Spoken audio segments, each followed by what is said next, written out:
है सारी रात अंधियारे से लड़ता है। तू तो भगवान का दिया है, तू किस बात से डरता है। हथेली पर रख कर नसीब तू क्यों अपना मुकद्दर ढूंढता है। सीख उस समंदर से जो टकराने के लिए पत्थर ढूंढता है। तो नमस्कार साथियों, एक बार फिर आप सभी का बहुत बहुत स्वागत है आपके अपने एडू क्लासेस परीक्षा के लिए हमारा ये फ्री टेलीग्राम चैनल जरूर ज्वाइन कर लीजिए। यहाँ पे आपको लगभग 480 PDF बिल्कुल फ्री में मिल रही हैं और जो विद्यार्थी नेट JRF की तैयारी कर रहे हैं उनको बिल्कुल फ्री में ये क्विज प्रोवाइड कराई जा रही है। आगामी सभी परीक्षाओं को दृष्टि में रखते हुए बनाया जा रहा है, चाहे आपका नेट JRF का पेपर हो, चाहे आपका TGT PGT का पेपर हो या फिर असिस्टेंट प्रोफेसर का पेपर हो। सभी हिंदी परीक्षाओं में हिंदी उपन्यास के प्रश्न बनते ही बनते हैं। तो इस वीडियो में हम जो महत्वपूर्ण 140 प्रश्न सॉल्व करने जा रहे हैं, ये 140 ही नहीं, ये लगभग 400 प्रश्न बनने वाले हैं। आप इस तरीके से कहें तो 400-500 प्रश्न बनने वाले हैं, क्योंकि आपको पता है कि एक प्रश्न में कई प्रश्न छुपे होते हैं। तो आप सभी लोग ध्यान से इस वीडियो को देखिएगा। उम्मीद करती हूँ आपको ये वीडियो पसंद आएगा। ओके, तो चलिए स्टार्ट करते हैं। पहला प्रश्न हमने जो लिया है, यहाँ पे आप देख रहे हैं कि डॉक्टर काशीनाथ सिंह द्वारा लिखित उपन्यास उपसंहार की कथावस्तु का आधार क्या है। तो जो उपसंहार है किसका उपन्यास है, डॉक्टर काशीनाथ सिंह का है और ये महाभारत युद्ध के बाद कृष्ण का जीवन वर्णन किया गया है इसमें। ओके, तो इतना आपको याद रखना है कि ये महाभारत पर आधारित है और इसमें कृष्ण के जीवन का वर्णन किया गया है। आपसे डायरेक्ट ऐसे भी प्रश्न बन सकता है कि उपसंहार किसका उपन्यास है, तो डॉक्टर काशीनाथ सिंह का है। अगला प्रश्न जो आपका है वो है अपने अपने अजनबी उपन्यास के लेखक कौन है। तो ये मनोविश्लेषणवादी उपन्यास जो है अज्ञे जी, उनका उपन्यास है और ये अपने अपने अजनबी भी मनोविश्लेषणवादी उपन्यास है। ठीक है, ये आपको ध्यान रखना है। इसमें जो व्याख्या है उसको हम थोड़ा सा देख लेते हैं, जिससे हमारी कोई भी परीक्षा में कोई प्रश्न बनता है तो हम उसको सही जवाब उसका दे सकें। अपने अपने अजनबी उपन्यास के रचनाकार सच्चिदानंद हीरानंद बादशाह अज्ञे हैं और यह उपन्यास जो है मनोविश्लेषणवाद पर आधारित है। ठीक है, इसके जो प्रमुख पात्र हैं वो पूछे जाते हैं। योके और सेल्मा, योकी और सेल्मा किस उपन्यास के पात्र हैं, तो अपने अपने अजनबी, ठीक है, उस पर आधारित है, मतलब उस उपन्यास के पात्र हैं। आगे आप देखेंगे तीसरे नंबर जो क्वेश्चन है हमारा है वो मैच करने के लिए है। तो इसमें आपको मैच करना है कि कौन सा उपन्यास किसका है। अलमा कबूतरी है, छप्पर है, मुक्ति पर्व है, आवा है। तो अलमा कबूतरी किसका है, मैत्री पुष्पा का है और इन्होंने एक और उपन्यास लिखा है झूठा नट, याद रखिएगा। छप्पर किसका है, जयप्रकाश कर्दम का है। मुक्ति पर्व किसका है, मोहनदास नेमिसारण्य का है। आवा किसका है, चित्रा मधुकर का है। तो डी ऑप्शन यहाँ पे आपका सही जवाब हो जाएगा। अगला प्रश्न आप देखेंगे, ये प्रश्न जो है नेट JRF के लिए मोस्ट इम्पोर्टेंट है कि शेखर एक जीवनी को मैं हिंदी के 5 सबसे महत्वपूर्ण उपन्यासों में मानता हूँ। प्रसिद्ध उपन्यास शेखर एक जीवनी के संदर्भ में या सूक्तिपरक अभिमत इनमें से किसका है। तो डायरेक्ट में आंसर आपको बताती हूँ, डॉक्टर नामवर सिंह। ठीक है, डॉक्टर नामवर सिंह ने यह उक्ति कही है। अगला प्रश्न जो हमारा है, समाज से उपेक्षित भंगियों की जीवन गाथा किस उपन्यास में वर्णन किया गया है। तो नाचियो बहुत गोपाल। साथियों, आपको कमेंट बॉक्स में बताना है कि नाचियो बहुत गोपाल किसका उपन्यास है। साथ ही जुलूस, मैलांचल, प्रति परिकथा, ये जो है किसके हैं, फणीसु नारायण के आंचलिक उपन्यास है। अगला प्रश्न आप देखेंगे, तीसरी सत्ता उपन्यास के लेखक का क्या नाम है। तो तीसरी सत्ता जो है गिरिराज किशोर का उपन्यास है। इनके अन्य जो उपन्यास हैं वो हैं, यहाँ पे आप देखेंगे, तीसरी सत्ता, लोग, जुगलबंदी, ढाई घर, इंद्र सुने और यथा प्रस्तावित, ये प्रमुख इनके उपन्यास हैं। अन्य इनकी रचनाएं भी आप देख। अगला प्रश्न है, तीसरी सत्ता उपन्यास के लेखक का नाम क्या है। तो तीसरी सत्ता जो है गिरिराज किशोर का है और इनके प्रमुख उपन्यास और भी हैं, जैसे तीसरी सत्ता है, लोग हैं, जुगलबंदी है, ढाई घर है, इंद्र सुने हैं। तो इनको भी आप लोग देख लीजिएगा। अगला प्रश्न है, 30, 40, 50 उपन्यास के लेखक कौन है। तो प्रभाकर माचवे हैं। 30, 40, 50 इनके और भी उपन्यास हैं। दर्द के पैवाल के लेखक जो हैं वो है संजीव और ये कृषक जीवन पर आधारित है। आप इसको कैसे पढ़ेंगे, यहाँ पे आप देखेंगे, ये जो लिखा है ये मोस्ट इम्पोर्टेंट है कि महाराष्ट्र के यवतमाल जिले के वनगांव नामक गांव का वर्णन किया गया है और साथ ही आंध्र प्रदेश व कर्नाटक के किसानों का भी जिक्र किया गया है। अगला प्रश्न है आपका, निम्नलिखित में से कौन सा उपन्यास कमलेश्वर का नहीं है। तो यहाँ पे आपका सही जवाब हो जाएगा चौखट। बाकी काली आंधी, डाक बंगला, कितने पाकिस्तान, ये कमलेश्वर के उपन्यास हैं। चौखट जो है किसका है? चौखट जो है आपका द्रोणवीर कोहली का है। किसका है? द्रोणवीर कोहली का है। आगे बढ़ते हैं, अगला प्रश्न देखेंगे। अगला प्रश्न जो है अगला प्रश्न जो है हमारा है, चंद हसीनों के खतूत किसकी रचना है? तो ये उपन्यास है पांडे वेचन शर्मा। प्रश्न जो है, किस भाषा में उपन्यास को कादम्बरी कहते हैं? तो कादम्बरी किस कहते हैं? मराठी में। ठीक है। अगला प्रश्न हमारा है, यहाँ पे मैच करना है, इसमें देखना है कि कौन सा अशुद्ध है। तो अशुद्ध कौन सा है? देखिए, महाभोज उषा प्रेमदा का नहीं है। ठीक है। यह है मन्नू भंडारी का। नीला चांद शिव प्रसाद सिंह का है। सारा आकाश राजेंद्र यादव का है। अजय की डायरी देवराज किस विधा की कृति है? अजय की डायरी जो है देवराज का उपन्यास है। अगला प्रश्न देखेंगे, निम्नलिखित में से कौन सी उपन्यासिक कृति घनीभूत वेदना की केवल एक रात में देखे हुए विजन को शब्दबद्ध करने का प्रयत्न है? तो वो है शेखर एक जीव है। यह पदबंधु था जो 1962 में प्रकाशित हुआ है। किसका है? नरेश मेहता का है। इनमें से कौन सा उपन्यास प्रेम और विवाह और सेक्स से संबंधित है? तो वो है कंकाल। ये किसके उपन्यास है? कमेंट बॉक्स में बताइएगा आप लोग। दुखम सुखम उपन्यास के लेखक कौन है? तो यहाँ पे आपको सही जवाब बताना है कि दुखम सुखम किसने लिखा है? तो ये लिखा है ममता कालिया ने। अगला प्रश्न है, निम्न में से कौन उपन्यास एवं उपन्यासकार का युग्म सही नहीं है? तो महाभोज मन्नू भंडारी का है। आवा चित्रा मुदगल का है। तत्सम राजी सेठ का है। मुझे सूरज चाहिए नहीं है, ये गलत है आपका। मुझे चांद चाहिए सुरेंद्र वर्मा का है। सुरंग में सुबह, ये किसका है? सुरंग में सुबह जो है मिथिलेश्वर का उपन्यास है। मिथिलेश्वर सुरेंद्र वर्मा कृत उपन्यास मुझे चांद चाहिए की नायिका कौन है? तो वर्षा वशिष्ठ जो है इनकी प्रमुख नायिका है। मुझे चांद चाहिए किसका है? सुरेंद्र वर्मा का है। 1993 में ये प्रकाशित हुआ था। 1993 में। शेष कादम्बरी उपन्यास की लेखिका अलका सरावगी है। याद रखिएगा, शेष कादम्बरी। लालटेन की छत, लालटेन लेकर कौन जाता है? निर्मल वर्मा छत पे जाते हैं। तो इस तरीके से याद रखिए, लालटेन की छत, निर्मल वर्मा। इनके प्रमुख और उपन्यास है जो अक्सर परीक्षा में पूछे जाते हैं। वे दिन 1964, एक चित्रासुख 1979, रात का रिपोर्टर, अंतिम अरण्य। लालटेन की छत, निर्मल। प्रश्न है, वे दिन इस गद्यात्म विधा की रचना है? तो उपन्यास है, अभी हम देख चुके हैं। और प्रकाशन वर्ष है 1964। निष्कवच उपन्यास की लेखिका कौन है? तो निष्कवच लिखा है राजीव सेठ ने। अगला प्रश्न है, निम्नलिखित में से अमृत राय का उपन्यास है तो कौन सा होगा? बताइए आप लोग। यहाँ पे बीज जो है अमृत राय का कौन है? तो अभी मैं बता चुकी थी आप सभी को कि आप लोग बताना।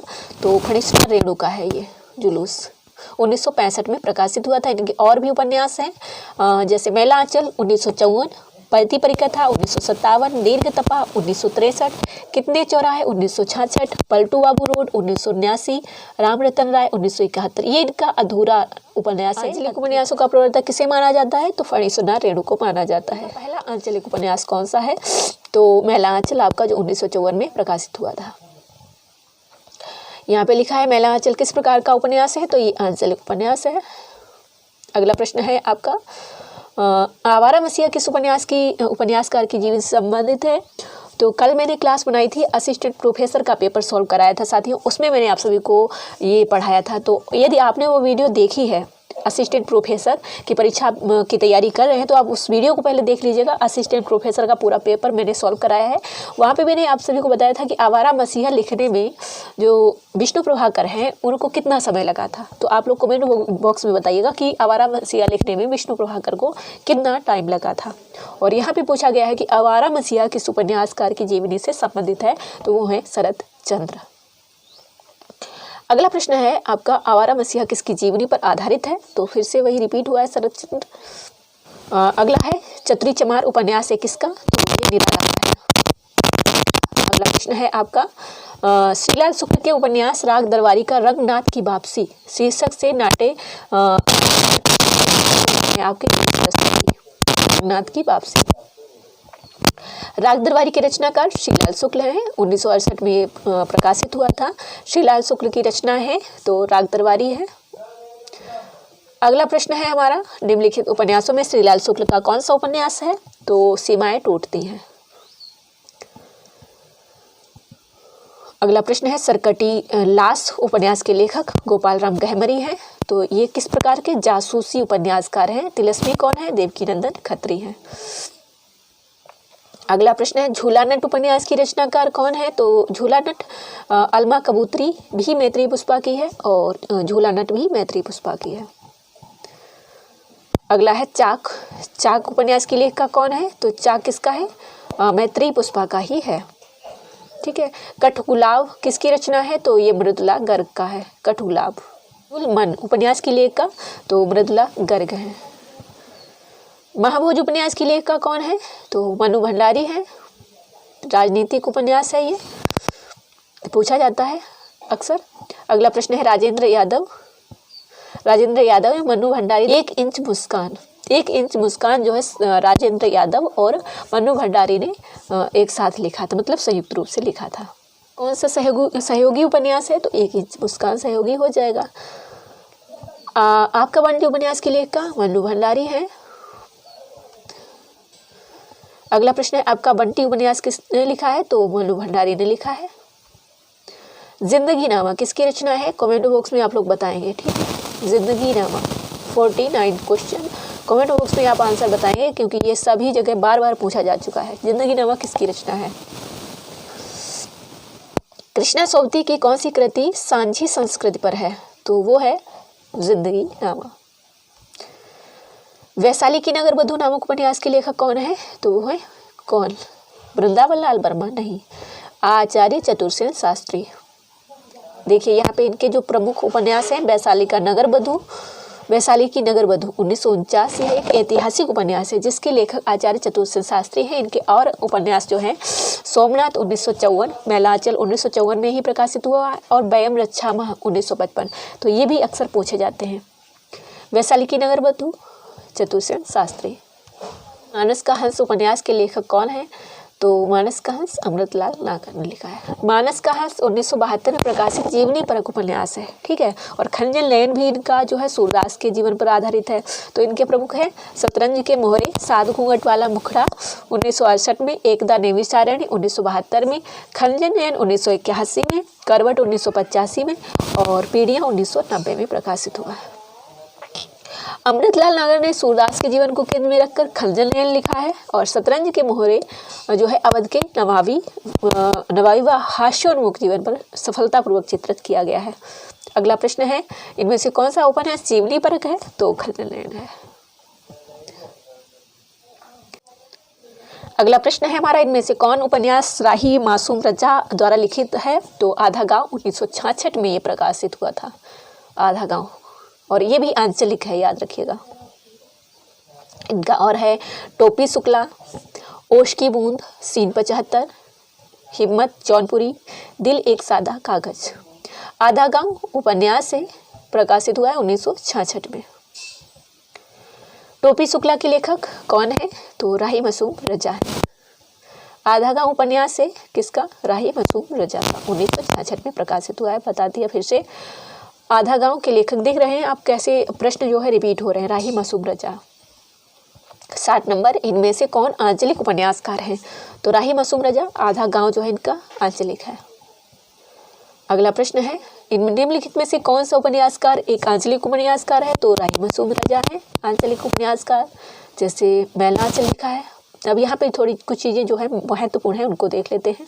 फणीश्वरनाथ रेणु ने सर्वप्रथम अपनी प्रथम कृति मैला आंचल 1954 को ही आंचलिक उपन्यास के नाम से अभिहित किया। प्रथम संस्मरण की भूमिका में उन्होंने लिखा था कि यह है मैला आंचल, एक आंचलिक उपन्यास। ठीक है, खुद फणीश्वरनाथ रेणु ने लिखा था। की त्रासदी किस उपन्यास में वर्णित है? तो झूठा सच, जो 2 भागों में लिखा गया है। ठीक है, 2 भागों में लिखा है, वतन और देश, देश का भविष्य। इसके प्रमुख जो पात्र हैं वो है तारा और पुरी और कनक। ध्यान रखिएगा, तारा, पुरी और कनक इसके प्रमुख उपन्यास में जो है क्या है पात्र है। झूठा सच उपन्यास के लेखक कौन है? तो यशपाल है। झूठा सच 1958 और 60 में प्रकाशित हुआ है। 64 नंबर है सूरज किरण की छाँव आंचलिक उपन्यास के लेखक कौन है? तो राजेंद्र अवस्थी। सूरज किरण की छाँव क्या है? उपन्यास है राजेंद्र अवस्थी का। निम्नलिखित में से कौन सा उपन्यास नागार्जुन का नहीं है? तो पति परिकथा नहीं है। ये किसका है? आप कमेंट बॉक्स में बताएंगे। वलसनामा, रघुनाथ की चाची, वरुण के बेटे, ये नागार्जुन के, और ये सभी जो है आंचलिक उपन्यास है। अगला प्रश्न है हमारा, सांप्रदायिक समस्या पर लिखा गया उपन्यास कौन सा है? तो वो है तमस। किसका है? कमेंट बॉक्स में बताइएगा आप लोग। अगला प्रश्न हमारा है, निम्नलिखित में से रचनाओं में कौन सी ऐसी पुस्तक है जो भारत पाकिस्तान विभाजन को लेकर नहीं लिखी गई है? तो तमस भी लिखा गया है, आधा गांव भी लिखा गया है, कितने पाकिस्तान भी है, लेकिन राग तलवारी राजनीति में व्यंग्यात्मक रूप से वर्णन किया गया है राजनीति का। अगला प्रश्न है हमारा, निम्नलिखित में से किस उपन्यास का कथानक भारत पाकिस्तान पर विभाजन पर आधारित नहीं है? तो झूठा सच, तमस, आधा गांव है, लेकिन कर्मभूमि ये किसका है? प्रेमचंद जी का ये नहीं है। अगला प्रश्न है, पाप और पुण्य के चिरंतन नैतिक प्रश्न को किस उपन्यास में प्रस्तुत किया गया है? तो वो है चित्रलेखा। देख लीजिएगा चित्रलेखा के रचनाकार कौन है? तो भगवती चरण वर्मा। बावन दास इनमें से किस उपन्यास का पात्र है? कमेंट बॉक्स में आप लोग बताएंगे इसका आंसर, ठीक है सभी लोग। गोवर प्रेमचंद के किस उपन्यास का पात्र है? तो गोदान का है, होरी का पुत्र है। अगला प्रश्न है, वर्ग वैमनस्य एवं वर्ग चेतना प्रेमचंद के किस उपन्यास का मूल आधार है? तो यहाँ पे आपका सही जवाब हो जाएगा प्रेमाश्रम। यहाँ पे देखेंगे आप लोग, प्रेमचंद प्रेमाश्रम उपन्यास में प्रेम के माध्यम से हृदय परिवर्तन द्वारा समाज की आर्थिक विषमताओं को हटाकर राम राज्य स्थापित करना चाहते हैं, ठीक है। तो वैमनस्य है, वर्ग चेतना पर आधारित है ये। और देखेंगे बहुत ही महत्वपूर्ण है ये, देखेंगे आप लोग कि प्रेमचंद की प्रेमाश्रम उपन्यास पर गांधीवाद का प्रभाव है, ठीक है, गांधीवाद का प्रभाव है। वस्तुतः यह हिंदी का पहला राजनीतिक उपन्यास भी माना जाता है, ठीक है। और इसका जो उर्दू से प्रेमाश्रम हिंदी में रूपांतरित किया गया है, तो गौ से आफियत, गौ से प्रेम करो, ऐसे मैंने आपको ट्रिक भी बताई थी। प्रेमचंद का कौन सा उपन्यास गांधीवाद से प्रभावित है? तो देखिए तुरंत ही रिपीट हो गया, रंगभूमि, ठीक है। और रिपीट क्या हो गया, देखिए यहाँ पे जो सी रंगभूमि, तो प्रेमचंद जो है, प्रेमचंद ही प्रभावित है गांधीवाद से, ठीक है। तो प्रेमचंद का जो प्रेमाश्रम है और रंगभूमि, ये दोनों ही प्रभावित है, ठीक है। सूरदास रंगभूमि का ही पात्र है, ध्यान रखिएगा। यहाँ पे देखेंगे सूरदास बनारस के पानपुर गांव का किसान है। रंगभूमि में 3 पात्र हैं, महेंद्र कुमार, सूरदास, जनसेवक। प्रेमचंद ने रंगभूमि में पहली बार मृतकों का प्रयोग किया है, तो ये इस तरीके से प्रश्न बन सकता है आपका। सूरदास प्रेमचंद किस उपन्यास का प्रमुख पात्र है? तो रंगभूमि का पूछा गया है। सूरदास किस उपन्यास का पात्र है? तो ये रंगभूमि का है। पीजीटी में भी प्रश्न पूछा गया है, सूरदास प्रेमचंद के किस उपन्यास का पात्र है? तो देखिए कितनी बार ये प्रश्न रिपीट हुआ है ना। अगला प्रश्न देखेंगे यहाँ पे, चौगाने हस्ती नामक उर्दू उपन्यास प्रेमचंद ने हिंदी में किस नाम से लिखा है? चौगाने हस्ती, रंग चौंगा, मैंने आप सभी को बताया था ट्रिक से, रंग चौंगा, ठीक है। चौगाने हस्ती रंगभूमि, चौगाने हस्ती प्रेमचंद का हिंदी रूपांतरण है, तो रंग चौंगा, ठीक है। प्रेमचंद का एक सशक्त उपन्यास है गोदान, जो है सामाजिक, ठीक है, सामाजिक है। अगला प्रश्न है आपका, निम्नलिखित उपन्यासों में से प्रेमचंद का अंतिम उपन्यास गोदान है, 1936 में प्रकाशित हुआ था। प्रेमचंद द्वारा उर्दू भाषा में लिखा गया उपन्यास बाजार हुस्न का हिंदी रूपांतरण कौन सा है? बाजार, तो मैंने बताया था आपको, सेवा कहाँ करनी है? बाजार में करनी है, तो सेवा सदन। अगला प्रश्न है आपका, गोदान उपन्यास है, तो डी ऑप्शन, यथार्थ, यथार्थ पहले आएगा, उसके बाद में आदर्श आएगा। अगला प्रश्न यहाँ पे देखिए, इनको क्रम से लगाना है, तो यहाँ पे आपका हो जाएगा गबन 1933, सही जवाब हो जाएगा। 1931 भी दिया। अगला प्रश्न यहाँ पे आपका है, क्रम से लगाने के लिए, कर्मभूमि गोदान। मंगलसूत्र शीर्षक अधूरे उपन्यास के लेखक प्रेमचंद है। इनमें से कौन सा उपन्यास प्रेमचंद का नहीं है? तो शेखर एक जीवनी नहीं है, किसका है? आप लोग कमेंट बॉक्स में बता सकते हैं। प्रतिज्ञा उपन्यास के लेखक प्रेमचंद जी हैं। वीरांगना नामक उपन्यास के रचयिता कौन है? तो रामनरेश त्रिपाठी है, मोस्ट इंपोर्टेंट, वीरांगना। से भगवंती उपन्यास के रचयिता कौन है? तो सुदर्शन है, भगवंती, ठीक है। वैमरक्षामा उपन्यास है, किसका है? कमेंट बॉक्स में बता सकते हैं। अगला प्रश्न है, निम्नलिखित कथाकृति में किसका संबंध काशी से नहीं है? तो देखिए डी ऑप्शन, अलग अलग बैतरणी, काशी काशी गली आगे मुड़ती है, झीनी झीनी बीनी चदरिया, ये काशी से संबंधित है, ठीक है। प्रश्न हमारा है, हजारी प्रसाद द्विवेदी के उपन्यास अनाम पोथा में किस उपनिषद के सर्वाधिक स्थलों का प्रयोग किया गया है? तो यहाँ पे सही जवाब आपका हो जाएगा बी ऑप्शन, छांदोग्य उपनिषद। मोस्ट इंपॉर्टेंट क्वेश्चन है। रामदास का पोथा शीर्षक उपन्यास के लेखक कौन है? तो हजारी प्रसाद द्विवेदी। जो हमारा है वो है, निम्न में से कौन सा समूह आचार्य हजारी प्रसाद द्विवेदी के उपन्यासों को दर्शाता है? तो देखिए, अप्सरा, अलका, प्रभावती, निरुपमा, ये तो निराला जी के की आत्मकथा, चारुचंद्र लेख, उन्नवा, अनामदास का पोथा, ये हजारी प्रसाद द्विवेदी के हैं। झूठा सच ज्यादा, कॉमरेड, देश जयसवाल के हैं। अच्छा, वयम रक्षामः किसका है? कमेंट बॉक्स में आप लोग बताइएगा। बी ऑप्शन आपका सही जवाब हो जाएगा। अगला प्रश्न है, बाणभट्ट की आत्मकथा किसका औपन्यासिक कृति है? तो ये हजारी प्रसाद द्विवेदी की है, अभी देख चुके हैं। फिर से प्रश्न है, बाणभट्ट की आत्मकथा एक उपन्यास है। फिर से आप देख रहे हैं प्रश्न जो है रिपीट हुआ है, बाणभट्ट की आत्मकथा के लेखक तो हजारी प्रसाद द्विवेदी। फिर है प्रश्न, बाणभट्ट की आत्मकथा है एक उपन्यास, 1946 में ये प्रकाशित हुआ है। अगला प्रश्न है आपका, चारुचंद्र के उपन्यासकार है, चारुचंद्र लेख जो है किसका है? हजारी प्रसाद द्विवेदी का है। अगला प्रश्न है, आचार्य हजारी प्रसाद द्विवेदी किस धारा के उपन्यासकार हैं? तो ये सामाजिक और सांस्कृतिक, ध्यान रखिएगा, मोस्ट इंपॉर्टेंट है। आचार्य हजारी प्रसाद द्विवेदी सामाजिक और सांस्कृतिक उपन्यासकार हैं। भट्टिनी किस उपन्यास की नायिका है? तो ये बाणभट्ट की आत्मकथा की है। अगला प्रश्न है, यहाँ पे देखेंगे आप लोग, हजारी प्रसाद द्विवेदी के उपन्यासों का सही क्रम बताना है। तो देखिए, बाणभट्ट का आत्मकथा, बाणभट्ट की आत्मकथा सबसे पहले आएगा, तो बी ऑप्शन सही होगा। 1946 में बाणभट्ट की आत्मकथा, और यहाँ पे चारुचंद्र लेख 1963, ठीक है। पुनर्नवा 1900 हो जाएगा 73, अनामदास का पोथा 1976।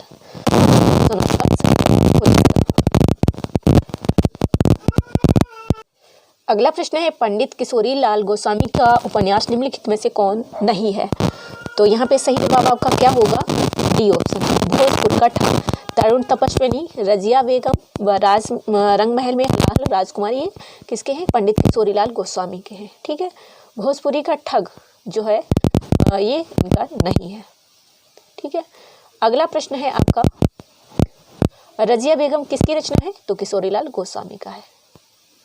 अगला प्रश्न है, प्रसाद द्वारा रचित इरावती कैसा उपन्यास है? तो ये ऐतिहासिक है और अधूरा है। अगला प्रश्न है, जयशंकर प्रसाद के अधूरे उपन्यास का नाम क्या है? जयशंकर प्रसाद का इरावती। और मंगलसूत्र किसका है? कमेंट बॉक्स में बताइएगा।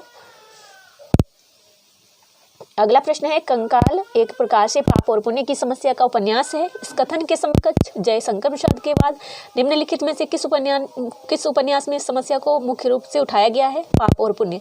तो ये आपका कौन सा है? पाप और पुण्य। तो ये है आपका चित्रलेखा। चित्रलेखा किसका है? भगवती चरण वर्मा का है। अगला प्रश्न है हमारा, निम्न में से मनोवैज्ञानिक उपन्यासकार किसे कहा जाता है? तो यहाँ पे जो चारों हैं ये चारों ही मनोविश्लेषणवादी हैं, ठीक है। इलाचंद जोशी, जैनेन्द्र अज्ञे, मनोहर श्याम जोशी। अगला प्रश्न है, गुलाम मंडी उपन्यास की लेखिका कौन है? निर्मला भुराड़िया। मोस्ट इंपॉर्टेंट है, ऐसे प्रश्न आपके टीजीटी पीजीटी में पूछे जा सकते हैं। अगला प्रश्न है आपका, दीवार में एक खिड़की रहती थी उपन्यास की रचना किसने की है? तो विनोद कुमार शुक्ल ने की है। और इनका यहाँ पे देखेंगे कि दीवार में एक खिड़की रहती थी उपन्यास इनका है, और नौकर की कमीज 1979 में लिखा इनका उपन्यास है। खिलेगा तो दिखेगा, ये भी इनका उपन्यास है। अगला है प्रश्न आपका, भूतनाथ उपन्यास के रचयिता कौन है? तो भूतनाथ जो है कि देवकीनंदन खत्री का है, और ये तिलस्मी प्रकार के उपन्यासकार का। गली आगे मुड़ती है के लेखक कौन है? तो ये है शिव प्रसाद सिंह। तो इनके प्रमुख और भी उपन्यास हैं, गली आगे मुड़ती है ये, और अलग अलग बेतरणी जो इनका पहला उपन्यास है। प्रश्न पूछा जा सकता है कि शिव प्रसाद सिंह का पहला उपन्यास कौन सा है? अलग अलग बेतरणी। तो अगला इनका है नीला चांद, ठीक है। शिव प्रसाद सिंह का है नीला चांद। उपन्यास के लेखक कौन है? तो रांगे राघव, सुरेंद्र वर्मा, शैलेश मटियानी, इनमें से कोई नहीं। तो इनमें से कोई नहीं होगा, क्योंकि नीला चांद किसका है? शिव प्रसाद सिंह का है। अगला प्रश्न है 116, नूतन ब्रह्मचारी कृति के लेखक कौन है? तो बालकृष्ण भट्ट हैं। 117 है 100 अजान 100 जान, ये भी बालकृष्ण भट्ट का है। नूतन ब्रह्मचारी एक उपन्यास है बालकृष्ण भट्ट का। काला जल का कथानक किस समस्या से संबंधित है? तो ये सांप्रदायिकता पर आधारित है काला जल। ठीक है, काला जल जो है क्या है? काला जल गुलशेर खां सानी का बहुचर्चित उपन्यास जो 1965 में प्रकाशित हुआ था, ध्यान रखिएगा। अगला प्रश्न है काला जल उपन्यास के लेखक, तो कौन हो जाएगा? सानी। मृगनयनी उपन्यास के लेखक कौन है? तो मृगनयनी वृंदावन लाल वर्मा का उपन्यास है।